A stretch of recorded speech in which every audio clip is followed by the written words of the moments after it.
Olha só, o Supremo Tribunal Federal negou um pedido de suspensão da venda de 8 refinarias da Petrobras a partir da criação de empresas subsidiárias.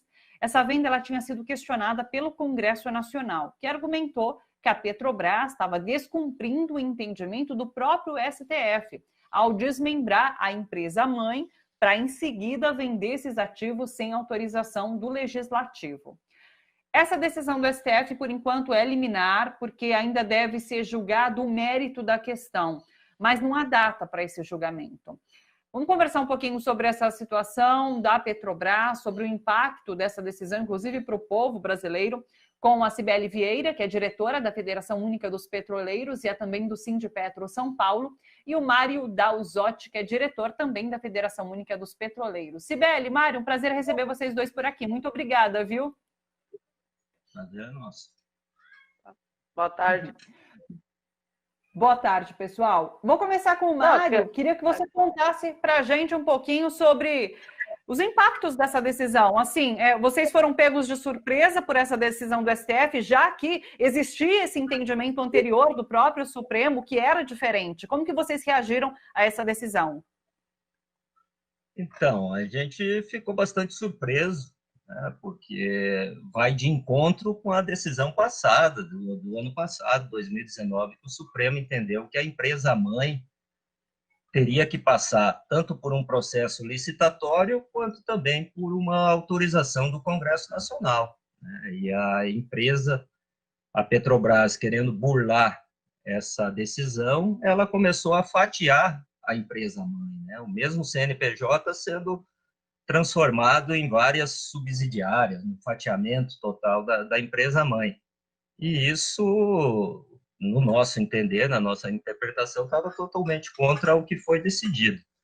E por isso que a gente apoiou o pedido do Congresso Nacional, tanto da mesa do Senado quanto da Câmara, para chamar para o parlamento discutir isso, antes de qualquer venda. Na verdade, o que estava sendo discutido não era se podia ou não vender, é que o parlamento tinha que dar o seu veredito. Mas não foi esse o entendimento, infelizmente, num pedido liminar do Congresso Nacional, não foi esse o entendimento da maioria do STF, né? Para nossa surpresa.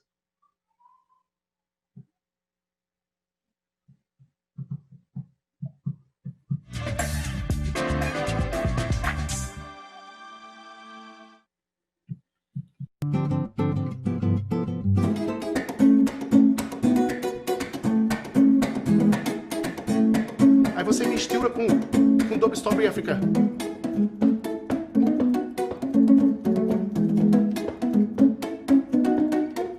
Voltou. Na verdade, o que é que acontece? Tudo isso vem muito da parte percussiva, a cozinha. Eu observo muito isso.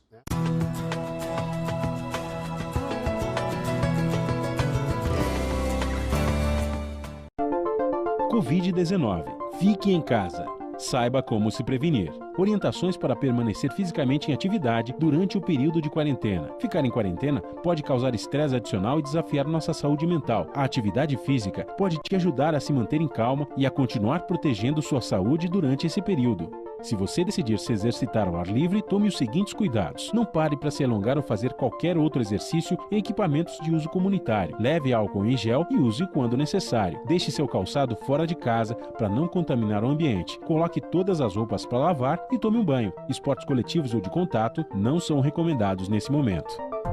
Uma campanha da Rede Brasil Atual, TVT, Brasil de Fato e Rádio Brasil Atual. Imprensa contra o vírus.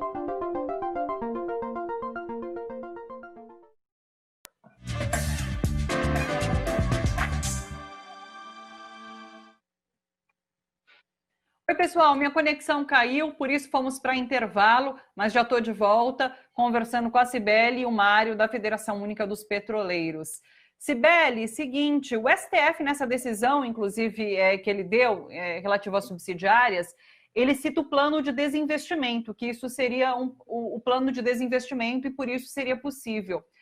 Mas a gente entende por plano de desinvestimento uma venda orientada por oportunidade de negócios.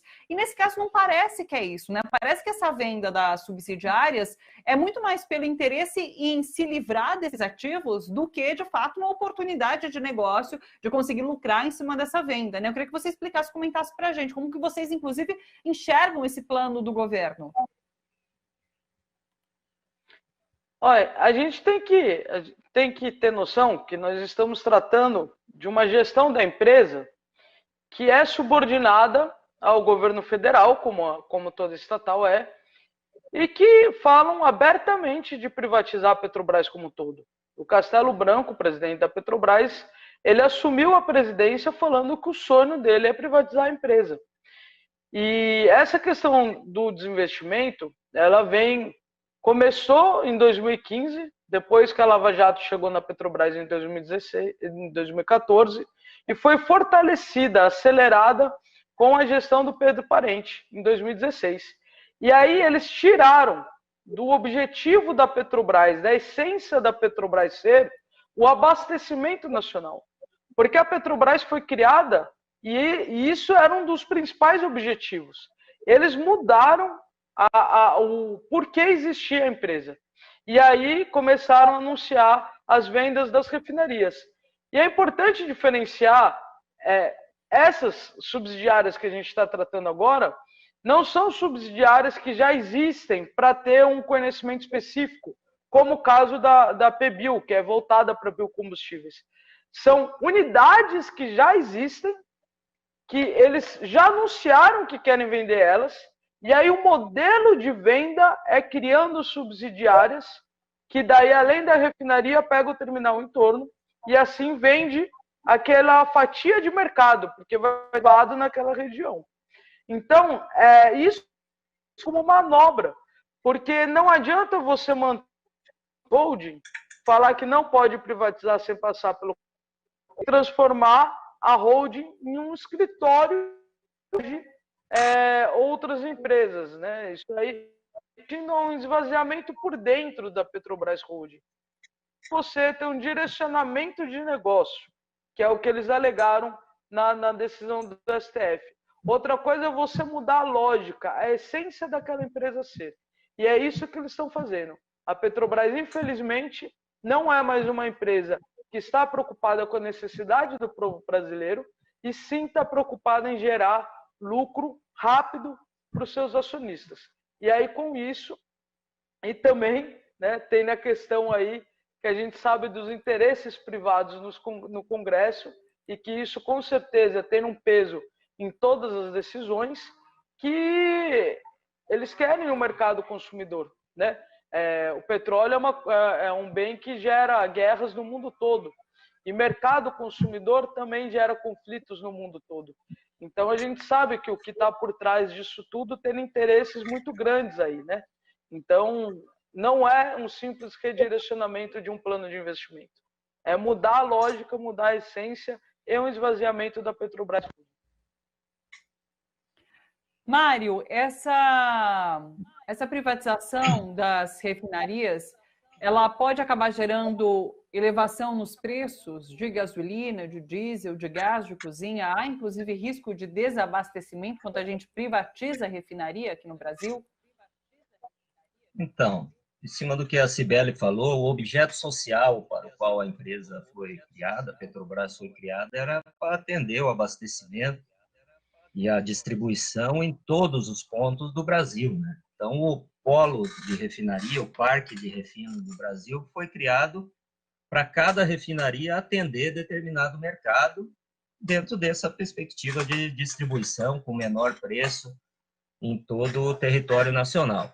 Então, uma empresa privada que entrar que está comprando esse mercado, essa determinada fatia de mercado que ela provavelmente vai comprar, ela não vai ter no seu objeto social essa garantia de distribuição em qualquer ponto pelo mesmo preço, né? Ou por um preço acessível para a população brasileira. E essa garantia nós não vamos ter mais.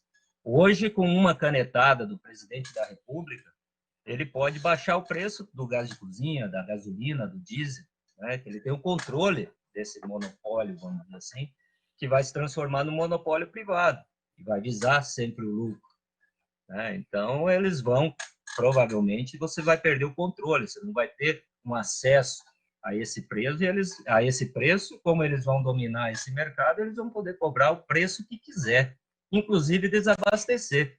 Uma preocupação grande que a gente tem é que, como tem excesso de derivados no mundo, essa empresa, como ela está comprando o mercado, por exemplo, da refinaria aqui no Paraná, ela está comprando os dutos e a tankagem, ela pode deixar a refinaria parada, não produzir nada no Brasil, e importar todos os derivados e fazer apenas a distribuição aí no preço que ela quiser também, porque ela domina essa determinada fatia do mercado. E deixar a refinaria parada, gerando desemprego e tudo mais. Então, essa é uma grande preocupação que a gente tem. E, por isso, a necessidade de discutir isso com a sociedade, que seria uma oportunidade se esse assunto voltasse para o Congresso Nacional, como foi o pedido da Câmara e do Senado. E não... Infelizmente, não foi frutífero. Sibeli, eu queria que, inclusive, você detalhasse um pouco disso que o Mário trouxe sobre esse monopólio que hoje é estatal e poderia passar a ser privado. E quais os riscos disso acontecer? Então, é importante a gente também lembrar, né, que a gente está falando de um monopólio na prática. Porque, pela legislação, qualquer empresa pode vir fazer uma refinaria no Brasil. Então, é um monopólio porque eles não vieram investir no Brasil, né? Enquanto a gente fala da exploração de petróleo, no pré-sal você já tem outras empresas, né? Os leilões do petróleo tem empresas de fora, inclusive, que participam dos leilões e, às vezes, infelizmente, até sem a participação da própria Petrobras. No refino, a gente não vê isso porque eles não vieram investir no refino. Então, isso é bom a gente frisar também. Agora, sim, o que acontece? Você não vai a uma refinaria, o Mário está lá no Paraná, eu estou em São Paulo. Olha a distância logística. A refinaria ela fica perto do mercado consumidor, porque é mais fácil você transportar o petróleo cru pelos dutos e refinar perto de onde você vai consumir do que fazer o contrário.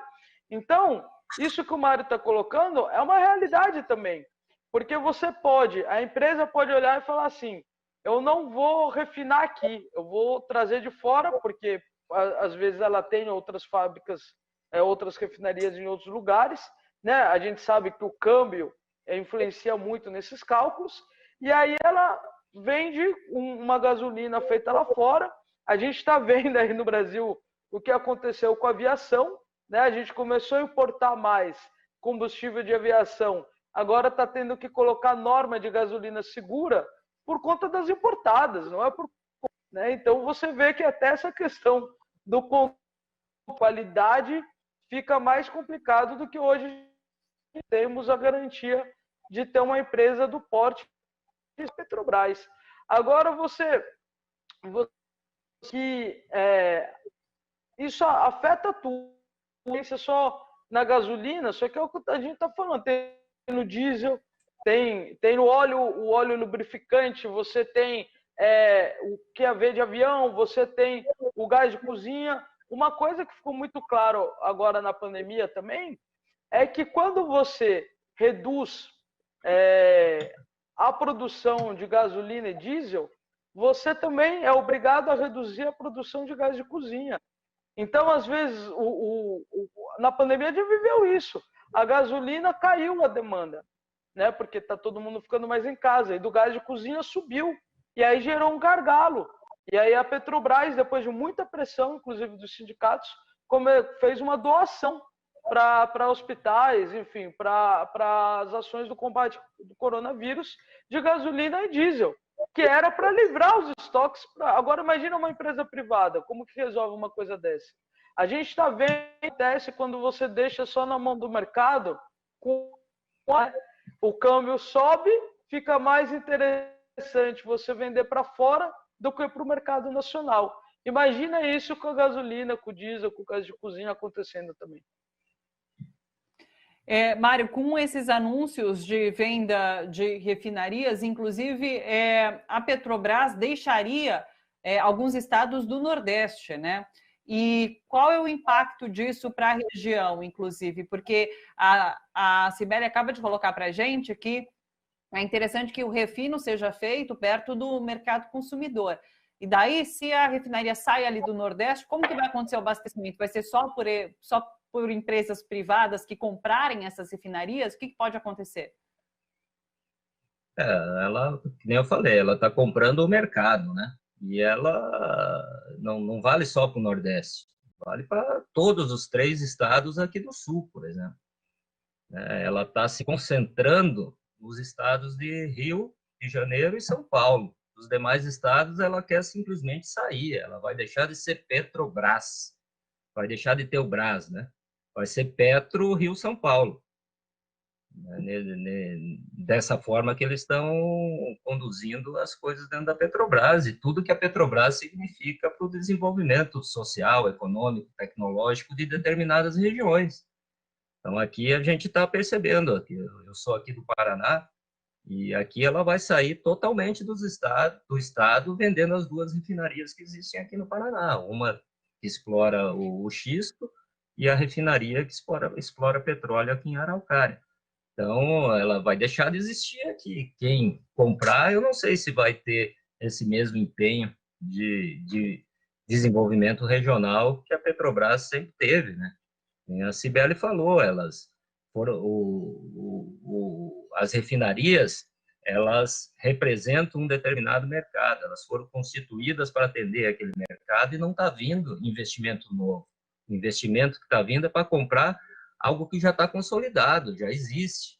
Se fosse para ter uma concorrência, teria que vir construir uma refinaria ao lado da outra com um outro parque de dutos para transportar isso. Aí teria uma concorrência. Dessa forma que está vindo, não vai existir concorrência, vai deixar de ser um monopólio estatal para ser um monopólio privado, visando lucro, mandando reservas para fora, recursos. Sim. Cibele, há receio em relação, inclusive, aos trabalhadores, aos empregos, porque sendo privatizadas, sendo vendidas essas refinarias, esses empregos são mantidos? Há uma preocupação em relação, já que a gente vive, inclusive, nessa situação de desemprego, de índice de desemprego altíssimo aqui no país? Olha, até 2013, tá? A gente coloca 2013 porque, de fato, a Lava Jato é um marco quando a gente fala em questão da Petrobras, porque ela paralisou as obras, né? Antes a gente estava numa empresa que ela visava o crescimento. Enquanto agora nós estamos falando em venda de refinaria, nós estávamos falando de construção de refinaria, né? Porque quando o Brasil estava com a economia crescendo, a verdade é que o parque de refino nacional não estava dando conta. A gente precisava construir mais refinaria. Então, agora você acaba tendo um excedente de derivados, mas é porque a economia está paralisada. Se o Brasil voltar a crescer como ele estava crescendo nos anos 2000, 2010, da década de 2010 também, a gente vai voltar a precisar de mais refinaria. E nós estamos falando em vender elas. Mas em questão ao número de trabalhadores, a gente chegou a ter na Petrobras 446 mil trabalhadores em 2013. Tá? Hoje, a gente está em 161 mil trabalhadores, isso próprio e terceirizado. Próprio era 86 mil e hoje está com 58 mil. Se a gente for ver no total, são 285 mil trabalhadores a menos. Está falando de mão de obra direta, tá? Fora o efeito cascata que a Petrobras tem. Isso, a gente, infelizmente, eles são mandados embora mesmo, encerram. Os próprios, a maioria, vai sendo através dos PDVs, né, os planos de incentivo à demissão voluntária. Eu falo voluntária porque eles estão colocando um cenário de incerteza que o trabalhador petroleira não sabe onde ele vai estar trabalhando no dia seguinte. Então, às vezes, agora a gente acabou de conquistar no acordo coletivo que não vai ter demissão sem justa causa por 2 anos. Só que eles estão num cenário de transferências forçadas. Por mais que é muito importante essa segurança no emprego, É o que a gente está falando, o Mário trabalha no Paraná, a refinaria do Amazonas está à venda também, né? Em Ceará, Rio Grande, todo o país, Rio Grande do Amazonas a Rio Grande do Sul, né? E no Nordeste, acho que é isso que também a pergunta vem muito forte em relação ao Nordeste, porque também tem os campos de petróleo, de águas rasas, os campos terrestres. Então, aí né, às vezes para aqueles estados você vai criar verdadeiras cidades fantasmas se você paralisar o setor petróleo. Agora, muita incerteza sobre como vai ser o dia seguinte. Então, às vezes, tem pessoas que pegam PDV que, se fosse alguns anos atrás, nem pensariam em sair da empresa. Mas a gestão está fazendo isso, né?